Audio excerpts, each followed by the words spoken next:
এখানে অনেক দিন ধরেই এই অসন্তোষ আছে এবং এখানে আরেকটা বিষয় আসছে আলোচনা থেকে যে এটা অনেক সময় দেখা যায় যে ক্ষুদ্র ঘটনাকে কেন্দ্র করে পাহাড়ি এবং বাঙালিদেরকে উস্কানি দিয়ে এক ধরনের এখানে স্বার্থ আদায় করা হয়। গণ্ডগোলটা পাহাড়ি এবং বাঙালিদের মধ্যে যদিও ঠিক ওরকম কোনো বিরোধ ওখানে ছিল না, এরকমও করা হয় ইত্যাদি ইত্যাদি সম্পর্কে নানা প্রসঙ্গ আসছে।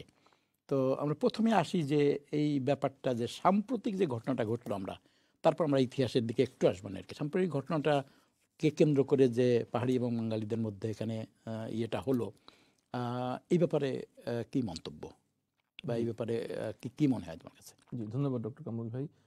খুব গুরুত্বপূর্ণ একটা বিষয় নিয়ে আজকে আমরা আলোচনার জন্য অবতারণা করেছি। আসলে এই অঞ্চলটা কিন্তু বাংলাদেশের 1/10 এবং বিভিন্ন কারণে এই অঞ্চলটা যদিও 1/10, তারপরেও খুব গুরুত্বপূর্ণ। এখানে আমাদের বনজ সম্পদ আছে, প্রাকৃতিক সৌন্দর্যের বিষয় আছে এবং গুরুত্বপূর্ণ বিষয় হচ্ছে আমাদের যে 2টা পার্শ্ববর্তী রাষ্ট্র তাদের সাথে যে সীমান্তবর্তী যেই বিষয়টা, সেটা কিন্তু এই 3টা জেলাকে কেন্দ্র করে হয়। এই জন্যে আমরা দেখি যে বাংলাদেশ অ্যাজ এ কান্ট্রি, এটা কিন্তু সবসময় যে সরকারের আমলেই হোক ওইখানকার যে আদিবাসী বলি অথবা ক্ষুদ্র নৃগোষ্ঠী বলি, ওখানকার জনগণদেরকে কিন্তু একটা বিশেষ স্পেশাল কনসিডারেশন দিয়েই রেখেছিল।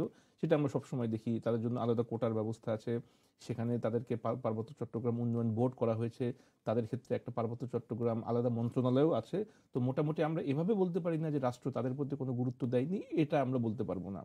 সাম্প্রতিক যে ঘটনাটা হলো সেটা কিন্তু খুবই ইনসিগনিফিকেন্ট একটা ঘটনা এবং সেখান থেকে এই বিষয়টা যে কেন এই পর্যায়ে আসলো, এটাও কিন্তু বিশেষজ্ঞ যারা আছে ইভেন যারা স্থানীয় আছে তারাও কিন্তু এই বিষয়টা কোনো সুরাহা করতে পারছে না। যে সামান্য একজন ব্যক্তি, যদিও তার বিরুদ্ধে মামলা ছিল, তাকে ডেকে আনা হলো, মোটরসাইকেল চুরির অভিযোগে তাকে ডেকে এনে হত্যা করা হলো। 3জন মূলত প্রধান আসামি, তার ওয়াইফ মামলাটা করলো এবং আরও অজ্ঞাত বেশ কয়েকজন আসামি আছে। 3জনই পূর্বের পৌর চেয়ারম্যান ছিলেন, উপজেলা পরিষদের চেয়ারম্যান ছিলেন, আরেকজন এমনি সাধারণ ব্যক্তি ছিলেন। 3জনই কিন্তু বাঙালি ব্যক্তি, পাহাড়ি না। কিন্তু এই যে ঘটনাটা ঘটলো, এর এক্স্যাক্ট যে কারণ এবং বিস্ফোরণ এত বড় হয়েছে, এটার বিশ্লেষণ আমরা আলোচনা করব। এটা আলোচনা পার্বত্য চট্টগ্রামের এই টোটাল কনফ্লিক্টটাকে খালি 2টা ভাগে ভাগ করা হয়। আমরা দেখলাম একটা ভাগ হচ্ছে এটার শুরু হলো 1977 যখন বাংলাদেশের সামরিক শাসন ছিল, সেইখান থেকে এটা চলেছে একদম 1997 পর্যন্ত। এই সময়টাতে ওখানে কিন্তু সত্যিকার অর্থেই একটা ব্যাপক যেটাকে বলে ইন্টারনাল কনফ্লিক্ট, যুদ্ধ, এবং আমাদের সেনাবাহিনীর বিরাট একটা অংশ সেখানে ছিল। এবং ওই যে পার্বত্য চট্টগ্রাম জনসংহতি সমিতি যেটাকে বলে, তার কিন্তু আর্মস উইং ছিল হচ্ছে শান্তিবাহিনী। এবং এই সবটার একটা বলা হয়ে থাকে যে 1997 যে চুক্তিটা হয়, এই চুক্তির ফলে এইটা কমে যায়, অথবা ওই ফেজটাকে বলা হয় যে ওই ফেজটা বন্ধ হয়ে গেল। এরপরে সেকেন্ড ফেজ যেটা আমরা বলে থাকি, সেকেন্ড ফেজটা কিন্তু শুরু হয় 2002-তে, কিন্তু এটা বেশি দিন হয় না। কিন্তু এখন যে ফেজটা, এটাকে বলা হয় 2022-তে আর একটা ফেজ। এবং এই ফেজটাতে আমরা দেখতে পারি যে শুধু ওই চাকমারা না, প্রথম ফেজে কিন্তু শুধু চাকমারা জড়িত ছিল, কিন্তু পরবর্তীতে অন্যান্য নৃতাত্ত্বিক গোষ্ঠী, যেটা কুকিচিন বলে একটা গোষ্ঠী আছে, যারা কিন্তু আরও ডেঞ্জারাসলি এই সেকেন্ড ফেজে, এই বিশেষ করে বান্দরবন এবং রাঙ্গামাটিতে এদের অবস্থান, নর্থ চিটাগং হিল ট্র্যাক্টস, এবং এরা এক ধরনের আর্ম ফোর্স তৈরি করে এবং এরা স্বাধীনতা শব্দ উচ্চারণ করে এই ফেজটাতে। এখানে যদিও ওরাও আছে, কিন্তু মেইন ভূমিকাতে আছে এরা। এ হচ্ছে মোটা দাগে চিটাগংয়ের ঐতিহাসিক এই প্রেক্ষাপটটা। তো আমরা আজানের আগে আলোচনা করতেছিলাম, তুমি যেখানে ছিলে সেখান থেকে, যে এই আমার প্রথম কোশ্চেনটা হচ্ছে যে বর্তমান যে ঘটনাটা, এই ঘটনাটা কি আসলে আদৌ এই ফেজের সাথে জড়িত, না এটা একটা সেপারেট ঘটনা? এটা কিন্তু আমাদেরকে প্রথমে আইডেন্টিফাই করতে হবে। দিস ইজ ইম্পর্টেন্ট, যে ওই ঘটনাগুলো কিন্তু একেবারে নৃতাত্ত্বিক গোষ্ঠীর নিজস্ব আর্মস বাহিনী, এবং বলা হয়ে থাকে যে বাংলাদেশ সেনাবাহিনী, যেহেতু বাংলাদেশ গভর্নমেন্ট আর বাংলাদেশ সেনাবাহিনী ওখানে অনেকটাই, কিন্তু ওখানে যে কথাটা তারা বলেছে এটা কিন্তু রাইট, ওখানে অনেকটাই সেনা শাসন ছিল, এবং এটা অনেক দিনই ছিল, মানে বিএনপি গভর্নমেন্টের সময় ছিল, আওয়ামী লীগের গভর্নমেন্টের সময় ছিল, যেটাকে আমরা সেনা শাসন বলি ওই অঞ্চলের জন্য। তো আমার প্রথম কোশ্চেন হচ্ছে এখন যে ওই অঞ্চলটা কি এই যুদ্ধের অংশ বলি, না আসলে ওইটা এখন খুব বেশি আমরা দেখি না, এটা একটা সেপারেট ঘটনা, যেখানে বাঙালিরা পাহাড়িরা স্বাভাবিকভাবে বাঙালিরা ওখানে সেটেলার হয়েছে, পাহাড়িরা ওখানে আছে, অতএব এই ঘটনা ঘটছে। What is your opinion? জি, আপনি এই যে ভাগগুলো করলেন ইতিহাসের বেশ কয়েকটা পর্যায়ে, আমরা যদি একটু দেখি আর কি, আপনি যেটা বললেন যে 60s দিকে যখন ওখানে ওই রাঙ্গামাটিতে যে কর্ণফুলী টানেলটা করা হয়, ওটা তো একটা কৃত্রিম লেক ছিল রাঙ্গামাটি লেক, এবং ওখান থেকে বোধহয় 50 বা 60 বা 65 এরকম মেগাওয়াট বিদ্যুৎ উৎপাদনের জন্য করা হয়, এবং ব্যাপক মানুষ ক্ষতিগ্রস্ত হয় যারা এই ক্ষুদ্র নৃগোষ্ঠী জমি অধিগ্রহণ করা হয়। মূলত ওইটাই হচ্ছে ইতিহাসের দিক থেকে খুব নিকট অতীতে, ওইটাই হচ্ছে প্রথম তাদের উপরে একটা মানসিক, আমরা যেটা বলেছি এটা বাংলাদেশ টাইমে, আর ওইটা হচ্ছে পাকিস্তান আমলে। Thank you. স্বাধীনতার পরে ওনারা, আমরা জানি খুব বিখ্যাত যে ঘটনা, যে ওনারা এসেছিলেন শেখ মুজিবুর রহমান সাহেবের কাছে তাদের আইডেন্টিটির যে কোশ্চেন নিয়ে এটা সলিউশন করার জন্য। তখন উনি বলেছিলেন যে তোমরা সবাই বাঙালি হয়ে যাও, এখানে কোনো অসুবিধা নেই, আমরা সকলে মিলে এক। তখনও কিন্তু তাদের যে মূল সমস্যা সেটা তারা সমাধান পায়নি, এবং ভিতরে তাদের ক্ষোভ ছিল, এবং পার্লামেন্টে এটা কথা উঠছিল, ডিবেট হয়েছিল, এবং বলা হয়েছিল যে সম্ভব নয়, কখনোই কোন ক্ষুদ্র নৃগোষ্ঠী হয়ে বাঙালি হওয়াটা সম্ভব না। আর দর্শকদের আমরা জানার জন্য বলছি আর কি ইতিহাসের যে বাক পরিবর্তনগুলো। Thank you. এরপরে আমরা জানি যে পরবর্তীতে সামরিক শাসকের সময়, প্রেসিডেন্ট জিয়াউর রহমানের সময় কিন্তু ওই বিষয়টাকে অ্যাড্রেস করে বাঙালি জাতীয়তাবাদের পরিবর্তে বাংলাদেশি জাতীয়তাবাদ, এবং এখানে বলা হয়েছিল যে তোমার যে পরিচয় সাঁওতাল সব থাকবে, পাহাড়ি, এই অঞ্চলের মধ্যে যারা বাস করবা সবাই বাংলাদেশি। এই যে একটা ইউনিক একটা কনসেপ্ট ছিল, এটা কিন্তু তখন যে ক্ষোভ ছিল কিছুটা প্রশমিত করেছিল, এটা আমরা জানি আর কি। এখান থেকে যেটা আপনি বললেন যে ওই যে একটা ফেজ, যে ফেজটাতে হচ্ছে কিছু মানুষদেরকে সেখানে এসে আবাসনের ব্যবস্থা করা হয়েছিল, যেটা এখন বলা হয় যে সেটেলার, এই বিষয়টা একটা গুরুত্বপূর্ণ। তখন প্রায় 3 লাখের মতো মানুষ 79 থেকে 82 এই সময়টাতে সেখানে স্থাপন করা হয়েছিল, যেটা এখন একটা বিতর্কের কারণ। সেখানে আমি আসছি আর কি। 2002 থেকে যে বাক পরিবর্তনের কথা আপনি বললেন, 1997 সালের 2রা ডিসেম্বর যে শান্তি চুক্তিটা হয়েছিল, ওইটাই একটা মেজর পয়েন্ট, ওর আগের একটা পর্যায় এবং পরের একটা পর্যায়। ওইখানে কিন্তু মূলত 4টা দাবি, আমরা যদি সামারি করি, তাদের পক্ষ থেকে 4টা দাবি ছিল। 4টার ভিতরে 2টা বা 3টা মেনে নেওয়া হয়েছে, একটা হয়তো পুরোপুরি মানা সম্ভব হয়নি। তাদের প্রথম দাবি ছিল যে এই 3টা জেলাকে মিলে একটা আঞ্চলিক পরিষদ গঠন করা হবে, যেটা অলরেডি গঠন করা হয়েছে, এবং যার প্রেসিডেন্ট হচ্ছে সন্তু লারমা, যে তাকে দায়িত্ব দেওয়া হয়েছিল, যে পার্বত্য চট্টগ্রাম জনসংহতি সমিতির প্রেসিডেন্ট এখন, এবং যে সেই শান্তি চুক্তির নেতৃত্ব দিয়েছিল, সেটা মেনে নেওয়া হয়েছে। দ্বিতীয় একটা তাদের পক্ষ থেকে দাবি ছিল যে এইখানে হচ্ছে যে অস্থায়ী যে ক্যাম্পগুলো আছে সেনাবাহিনী, সেটা পুরোপুরি প্রত্যাহার করতে হবে, যেটা তারা একটা দাবি করেছে। তো এইটা তো একটা মানে এইটা তো করা হয়নি, একটা ক্রিটিক্যাল অবস্থা। এরপরে তাদের পক্ষ থেকে আরো দাবি করা হয়েছিল যে 3টা জেলার জন্য আলাদা কিছু স্পেশাল প্রভিশন সেখানে দিতে হবে, সেটা তাদেরকে একটা আলাদা ক্যাটাগরি সেখানে বলা হয়েছে, বিশেষ কিছু মর্যাদা দেওয়া হয়েছে।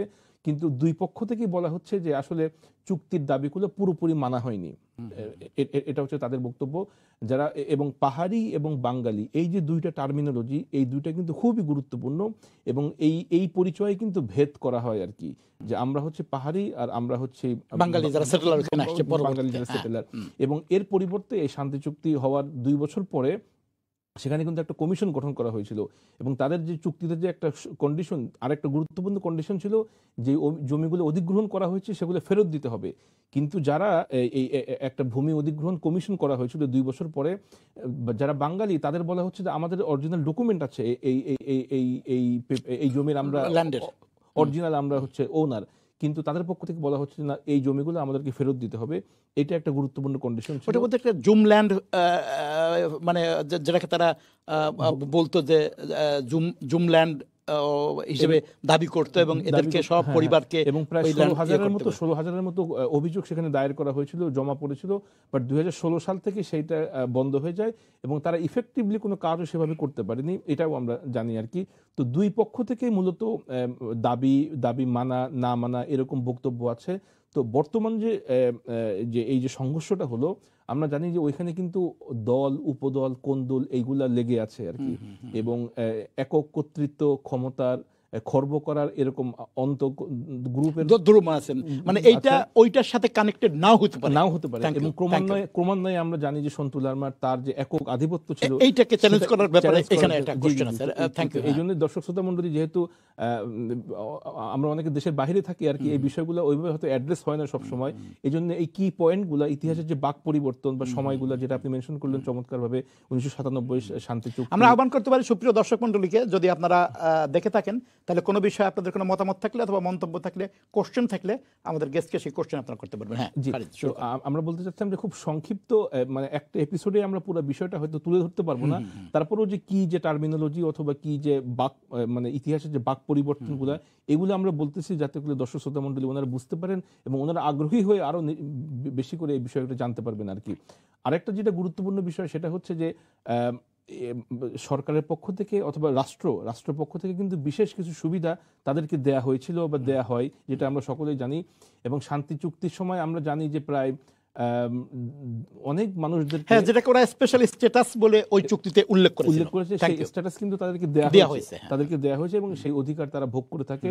এবং প্রায় 700-র মতো যারা শান্তি বাহিনী ছিল তাদেরকে পুলিশ চাকরি দেওয়া হয়েছে, প্রত্যেককে 50,000 টাকা করে উপঢৌকন বা একটা প্রণোদনা দেওয়া হয়েছিল।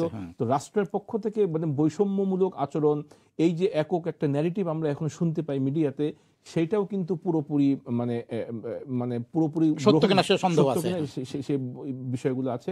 আরেকটা বিষয় হচ্ছে যারা এখন বাঙালি ছাত্র, তারা কিন্তু খুব গুরুত্বপূর্ণ 4টা দাবি তারা উত্থাপন করেছে। এই 4টা দাবিও খুব গুরুত্বপূর্ণ। তারা বলেছে যে সেইখানে যে সন্ত্রাসী কর্মকাণ্ডগুলো হয়, যে কিছু ছোট অথবা বড় সন্ত্রাসী দল উপদল আছে, তাদেরকে নিয়ন্ত্রণ করা কঠোর হস্তে, এবং যে অস্ত্র তারা যেটা পায় এর উৎস বের করা, এবং এই অস্ত্র আসার যে পথগুলা সেই পথগুলো বন্ধ করা, এবং সেনাবাহিনীর কার্যক্রমকে তারা আরো বেশি এবং শক্তিশালী করার জন্য আহ্বান করেছে।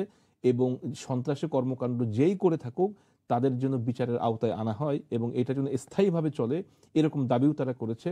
এবং এই যে ছাত্রদের যে দাবি, এইটা পড়ার পরে আমার কাছে মনে হয়েছে যে এখানে বৈষম্যমূলক তেমন কোনো দাবি নেই, বরঞ্চ তারা একটা পিসফুল কোএক্সিস্টেন্স যেন সেখানে হয়, সেই দাবিটাই তারা মূলত অ্যাড্রেস করেছে আর কি। তারপরেও যেহেতু আমরা যদি ইতিহাস পুরো বিষয়টা দেখি, তাহলে খুব লম্বা সময় কিন্তু সেখানে কোনো ট্রানজিশন অথবা মানে এক্সিস্টেন্স অথবা পিসফুল সেটেলমেন্ট এরকম কিন্তু ছিল না আর কি। টেনশন অথবা অস্থিতিশীলতা এটা কিন্তু ওই এলাকাতে মোটামুটি ছিল।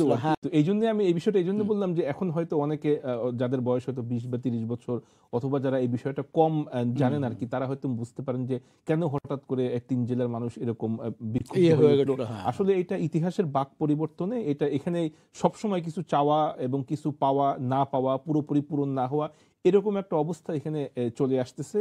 এবং খুব লম্বা সময় ধরে সেখানে খুব পিসফুল সিচুয়েশন ছিল, খুব লম্বা সময় ধরে, বছরের পর বছর এমনটাও না, বরঞ্চ কিছু চেক অ্যান্ড ব্যালেন্সের মাধ্যমে ওই এলাকায় একটা স্থিতিশীলতা বজায় রাখা হয়েছিল সব সরকারের আমলেই।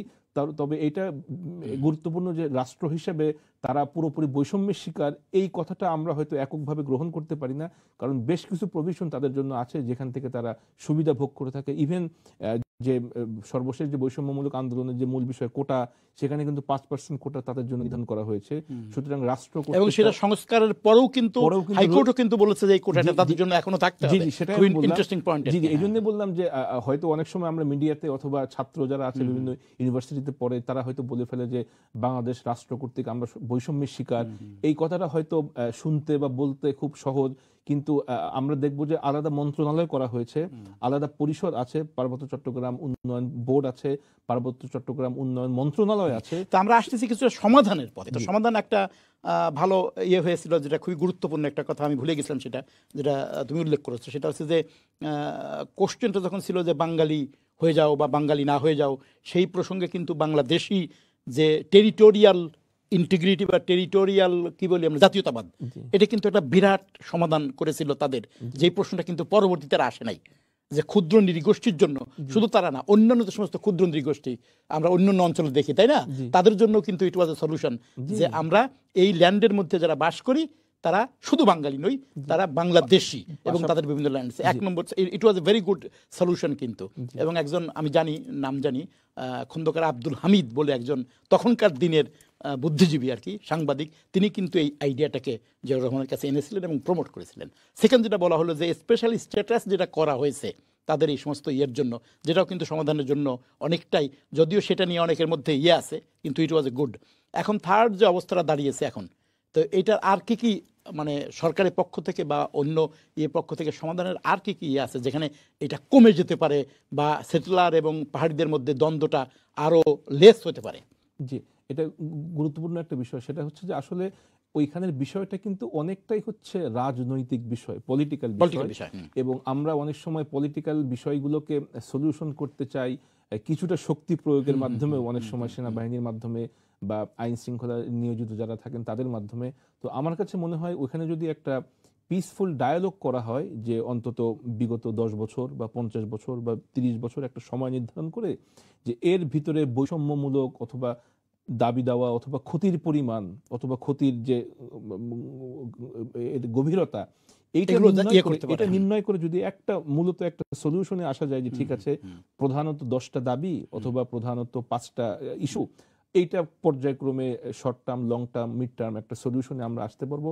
আমার মনে হয় এইভাবে এই বিষয়টা সমাধান করা যায়। এরকম যে আমরা অনেক সময় দেখতাম যে আমাদের দেশের বিশেষ করে মন্ত্রণালয়ে এক ধরনের স্পেশাল অ্যাফেয়ার্স ডিভিশন বলে দীর্ঘদিন কিন্তু চলছে অনেকগুলো বিষয়, তার মধ্যে একটা ছিল কিন্তু এইটা। তো এটা কি এরকম যে এখন একটা এটা আসলে একটা কমিশন গঠন করা দরকার, এরকম একটা কমিশন গঠন করা দরকার, যে এই যে দুইটা ঘটনা আমরা মোটা দাগে বললাম এবং তারপরে পরবর্তী সেটেলার, তারপরে এদের মধ্যে যে দ্বন্দ্ব, এই যে দাবি দেওয়ার কথা বলা হলো, এগুলো আসলে কি অবস্থায় আছে আর এগুলোকে সামনে নিয়ে যাওয়ার জন্য কিভাবে এটাকে এই ধরনের একটা কমিশন গঠন করার কি এই ধরনের প্রপোজাল কিনা? আমি একটু অ্যাড করি, আমাদের মনে থাকার কথা, সেখানে কিন্তু বান্দরবানে ইউনিভার্সিটি করা হয়েছে, সেখানে ক্যান্টনমেন্ট করা হয়েছে এবং রাস্তাঘাট উন্নতি বা পর্যটনের জন্য সুযোগ সুবিধা এগুলো কিন্তু করা হয়েছে, যাতে ওই এলাকার মানুষজনের অর্থনৈতিক না ফিল করে তারা না ফিল করে। এটাও কিন্তু একটা দিক। আবার অপর দিকে তাদের জন্য বিশেষ কিছু সুবিধা দেওয়া হয়েছে বিভিন্ন বিশ্ববিদ্যালয়ে ভর্তির ক্ষেত্রে, চাকরির ক্ষেত্রে, এই সুবিধাগুলো আছে আর কি। সুতরাং এক কেন্দ্রিক যে তারা সবসময় বৈষম্যের শিকার, এইটাও ঠিক যেমন বলা যাচ্ছে না। আবার একই দিকে ওইখানে যারা বাঙালি আছে তাদেরও কিন্তু কিছু বক্তব্য আছে, যেমন জমি কেনার ক্ষেত্রে কিছু সীমাবদ্ধতা, জমি কিনলেও সেখানে ব্যবসা প্রতিষ্ঠান অথবা স্থাপনা করার ক্ষেত্রে কিছু রেস্ট্রিকশন অথবা করতে পারে না, এমনও কিছু বক্তব্য আছে আর কি, যেটা আপনি খুব রাইটলি মেনশন করলেন, যে যদি একটা ট্রুথ কমিশন গঠন করা হয় এবং সামগ্রিকভাবে অন্তত বেশ কয়েক বছর পর্যালোচনা করে যদি একটা লং টার্ম সলিউশন, যে অন্তত তাহলে এই প্রধানত 5টা দাবি অথবা প্রধানত 10টা দাবি, এটা যদি কোনো রকমে মিনিমাইজ করা হয় তাহলে আমরা পিসফুলি সামনের দিকে যেতে পারবো। Thank you. আমরা আলোচনা করেছি এবং আমরা একটা সমাধানের পথও আমরা করেছি, যে এই অঞ্চলের জন্য এটা বাংলাদেশে খুবই গুরুত্বপূর্ণ অঞ্চল, 1/10 অঞ্চল হলেও এখানে কিন্তু আমাদের বনজ সম্পদ, আমাদের প্রাকৃতিক সম্পদ, আমাদের প্রাকৃতিক সৌন্দর্য, বহু কিছু এই অঞ্চলে। এই জন্য আমরা চাই এই অঞ্চলের এই সমস্যার সমাধানের জন্য সরকারের পক্ষ থেকে এক ধরনের বিশেষ উদ্যোগ নেওয়া হবে, যাতে এই বিষয়ে এই টেনশন আরও কমে যায় এবং ওই অঞ্চলে শান্তি ফিরে আসে।